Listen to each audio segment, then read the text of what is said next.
Alors,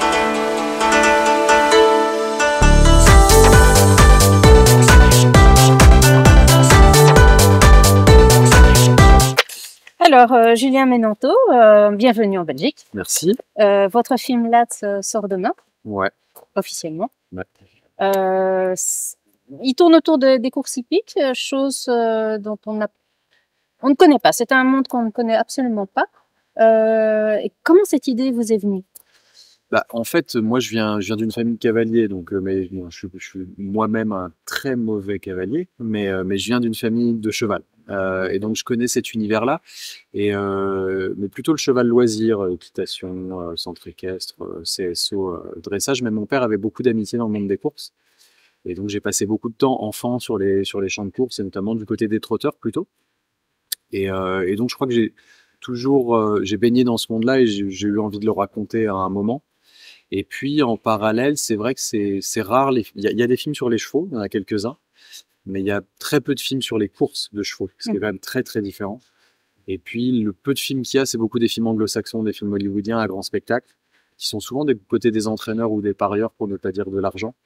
Et moi, pour avoir rencontré adolescents, jeunes adultes, des vrais apprentis jockeys, j'ai eu envie de raconter leur histoire et en fait j'ai eu envie de raconter un film d'ouvrier en fait dans ce monde-là et de raconter un peu la difficulté que c'est de vouloir aspirer à cet univers-là des courses. J'ai voulu faire un film d'ouvrier.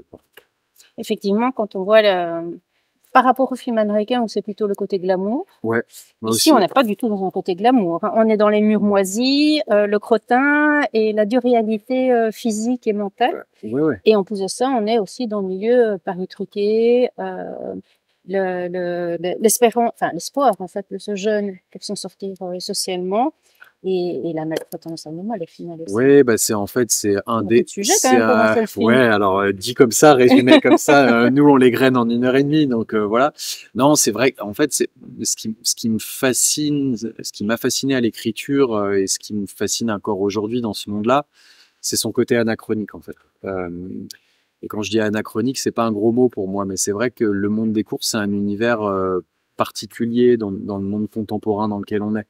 C'est-à-dire que quand on va dans un hippodrome, on est souvent sur des architectures issues du 19e siècle. Les Kazakhs en soi, ces couleurs rutilantes des jockeys n'ont pas changé. On retrouve les peintures du 19e aussi. Et puis une partie des entraîneurs est restée un peu coincée au siècle dernier, avec des carrés Hermès, une façon de se vêtir qui est très particulière.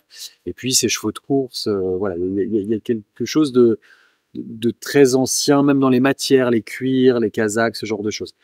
Et donc quelque chose d'anachronique dans notre monde contemporain. Et puis effectivement, j'ai voulu questionner en fait la violence de ce milieu-là et la violence de ce milieu cheval, qui est un milieu de cheval différent du cheval loisir. Là, c'est vraiment ce que j'appelle le cheval travail en fait.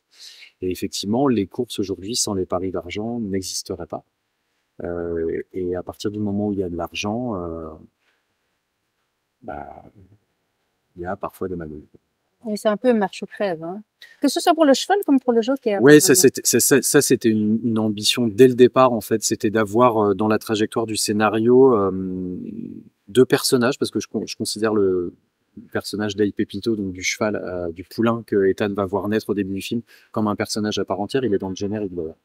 Et effectivement, je voulais raconter la violence que c'était pour les animaux, mais aussi la mettre en parallèle à la violence que c'est pour les apprentis jockeys, en fait. La difficulté de ce métier-là, je pense que le film commence sur l'injonction de Marc Barbet, qui joue l'instructeur dans le film, et qui dit sur 100 lads, donc un lad c'est un apprenti jockey, sur 100 lads, il y en a un qui passera jockey, donc il y en a un qui deviendra professionnel. Et en fait, je voulais raconter ce libéralisme à outrance, en fait, cette lutte des corps et l'envie, en fait, pour les apprentis jockeys de s'élever socialement avec tout ce que ça comporte en tant que plafond de verre, en fait. Parfois, cette impossibilité de s'élever socialement.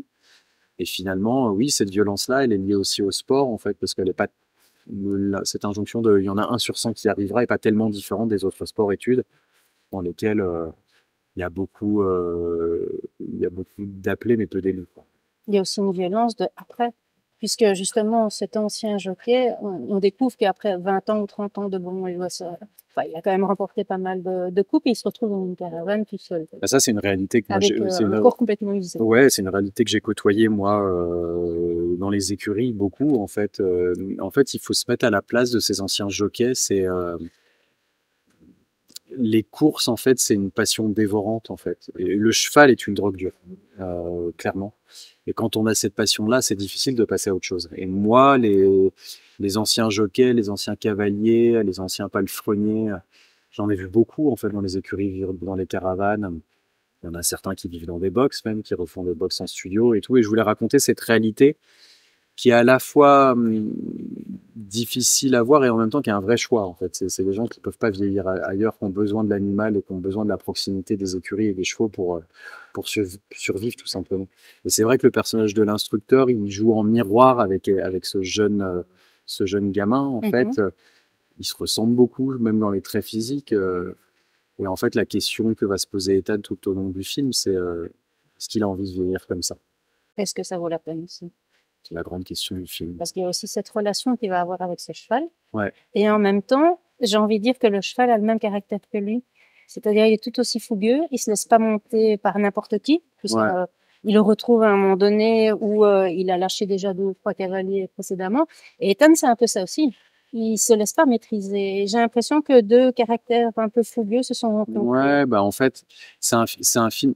Lad, c'est un vrai film de fiction. Et je fais du cinéma, il y a de la mise en scène, mais c'est très documenté.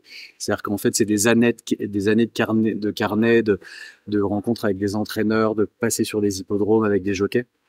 Ce qui fait que dans les dialogues, il y a 90% des dialogues de l'entraîneuse, par exemple, sont des choses que j'ai entendues sur les champs de course.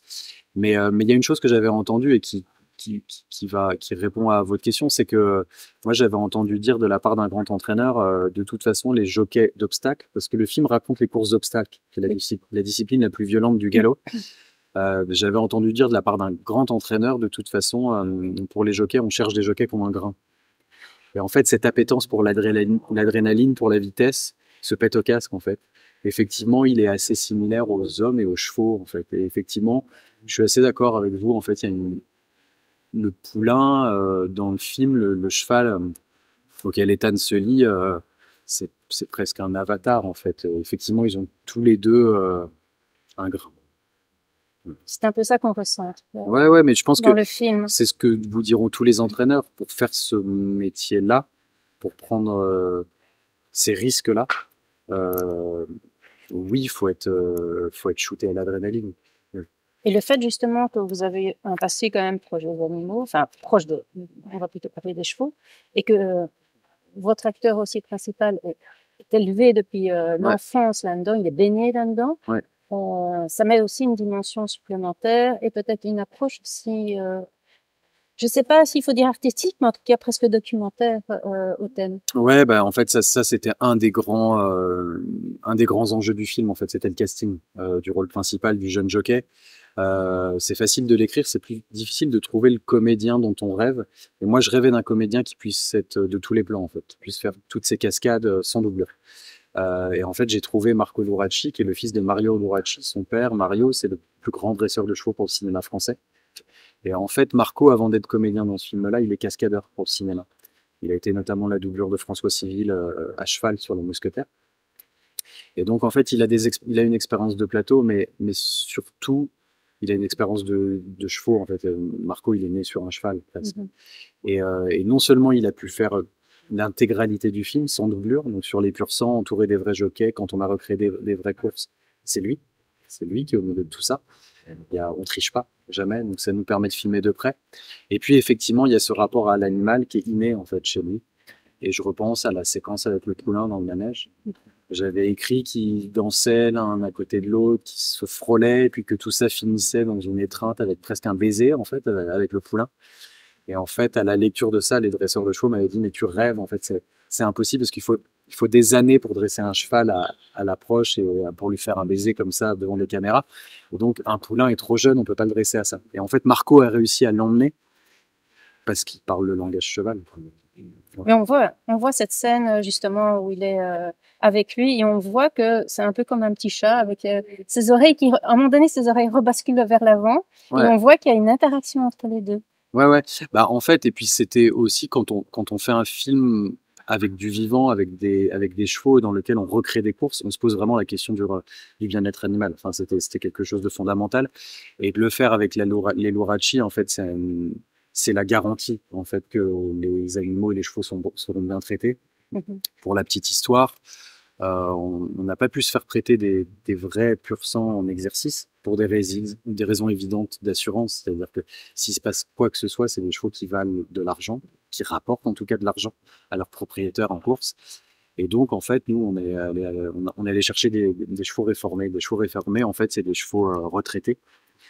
Et en fait, pour le dire très simplement, on les a achetés au prix de la viande avant l'abattoir, quoi. Donc, c'est des chevaux qui ont été sauvés pour le tournage d'une certaine façon et qui ont été récupérés pour les Luracci et qui sont devenus des chevaux de cinéma.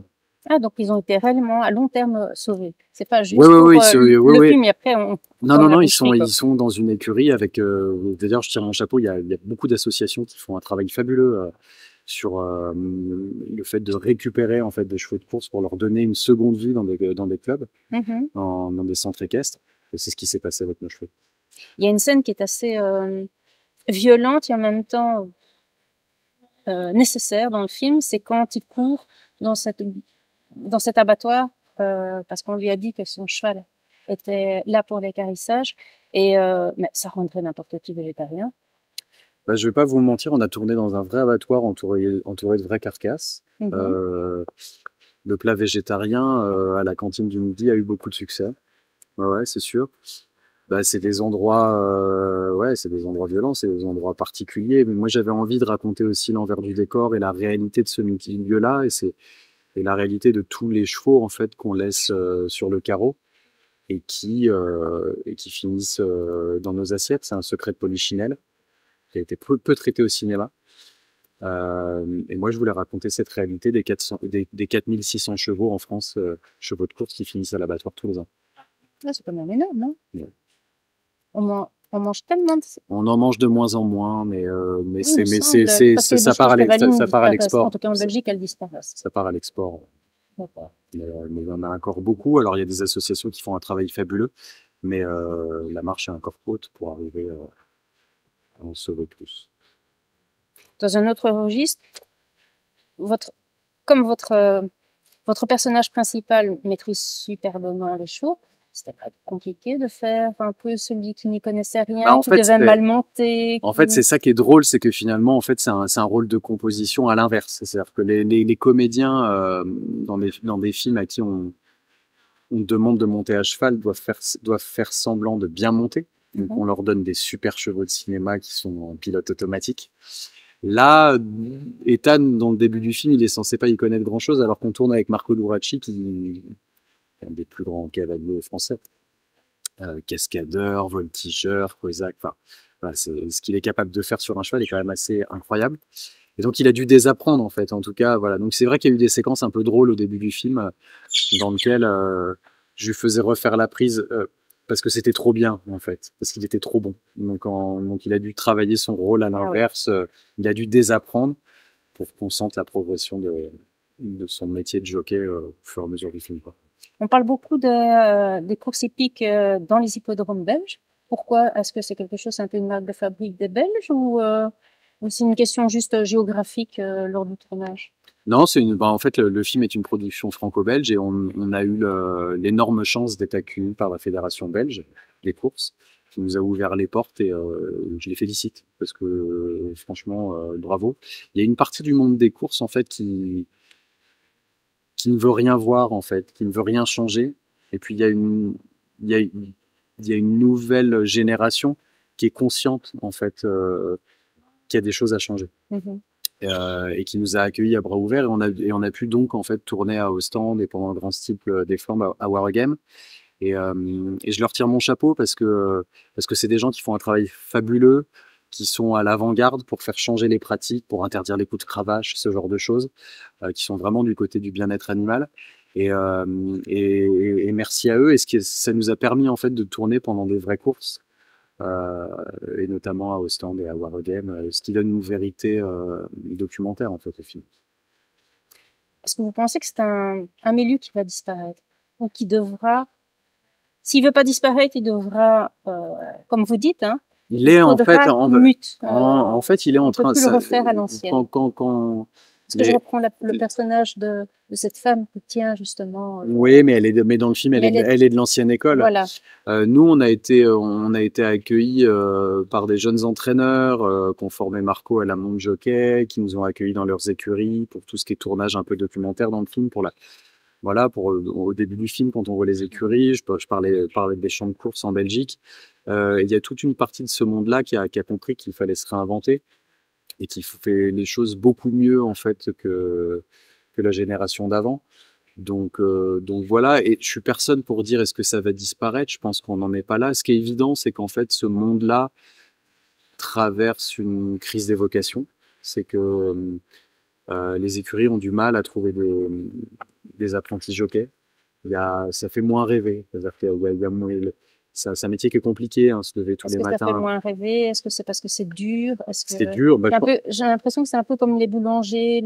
Ce sont des métiers très durs, qui demandent de se lever tôt. En fait, le cheval prend pas de vacances. C'est 7 jours sur 7, 24 heures sur 24. Donc, en fait, les entraînements ont lieu très tôt le matin. Et donc, en fait, un lad, un apprenti jockey et même un palefrenier, c'est lever très tôt, nourrir les chevaux, les entraîner. Et en fait, c'est des carrières qui font moins envie. C'est pour ça que je parle de crise de vocation. Après, ça ouvre une porte pour des jockeys femmes, parce que c'était un monde très masculin il n'y a encore pas si longtemps. Vous le montrez d'ailleurs dans le film. Ouais, je le montre avec le personnage de Zoé.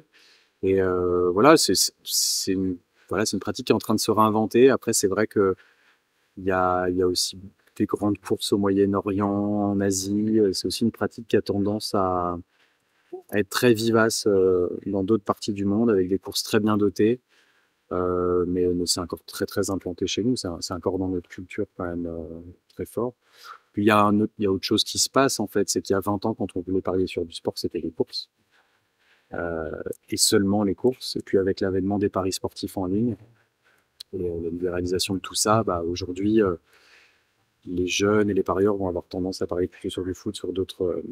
Et donc la manne financière des courses a tendance à se rétracter, mais elle est encore assez vivace pour la pratique continue. Quand on a vécu autant de mois et genre peut-être des années, quand on est sur un tel projet, comment on peut passer sur un autre sujet? Je ne sais pas si vous avez déjà un autre projet de film, mais comment on peut passer sur autre chose après, quelque chose d'aussi intense? C'est une bonne question. Je disais que le cheval, c'était une drogue dure. C'est vrai que moi, j'ai reconnecté avec cette partie de moi. Et voilà, je pense que le cheval, c'est un animal fabuleux. Puis à travers l'animal, on retrouve une autre part d'humanité. Enfin, sans spoiler la fin du film, il y a de ça dans le film. Je pense que le personnage d'Ethan, en connectant à ce point avec l'animal, il se refait confiance en tant qu'homme. En tout cas, il passe de l'adolescence à l'âge adulte.